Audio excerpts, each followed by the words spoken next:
Whoever has will be given more. He will have an abundance. And whoever does not have, even what he has will be taken away. And what exactly is that? Yeshua is not talking about material things. What he's talking about is spiritual. What he's talking about is gratitude. Are you grateful for what you already have? Because you probably have a lot more than you think. So in this last season, I went through a humiliation ritual. I was gang stalked. They tried to set me up. Had a bunch of people lying on me and spying on me. Sent me a bunch of dark magic. Did their little rituals and their destiny swap attempts. Yeah, they put stuff in my cup and so on, but I am grateful for it all. Because just like the lotus, I thrive in the darkness. I sit with my demons. I shine light on my demons because I know that the biggest lessons are in the darkness. I know that growth spurts hurt. It is what it is. Just like when you're lifting weights, your muscle needs resistance in order to grow. So does your spirit. I had to break a lot of ancestral curses and generational curses in order to ascend, whether that be the spirit of addiction, the spirit of codependency, the spirit of people pleasing, the spirit of lack, having a lack mindset.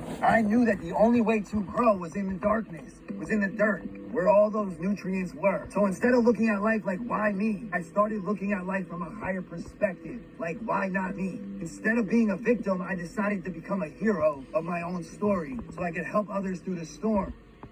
But the only way I could help others through the storm was to face it. To face the storm head on with love. Face it head on with God. The only way to come out of that storm is to walk through it. And as you're walking through it, you will find peace within the eye. You will find calm within the chaos. And when everything is flying around outside of yourself, you will find peace within yourself, within your eye, within your spirit, with God. Because if you don't integrate your shadow and face your demons and keep running from the storm within yourself and outside of yourself, it's going to keep catching up to you. And if you look at nature, you can find a lot of lessons and blessings within it. Let's take a buffalo, for example. When a storm is brewing, when a storm is coming, do you think the buffalo turns around and runs the other way? Or does the buffalo face the storm, walk into the storm? Because the buffalo knows the only way out is through. The only way out is in. The main storm is within yourself. And the more that you go within yourself, heal and raise your frequency, the more the outside of yourself changes. That's why it's so important to do that shadow work.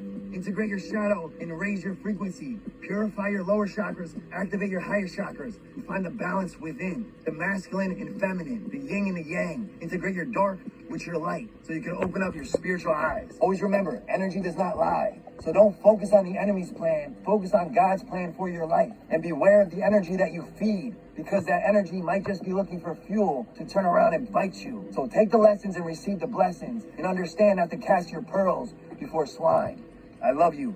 Amen.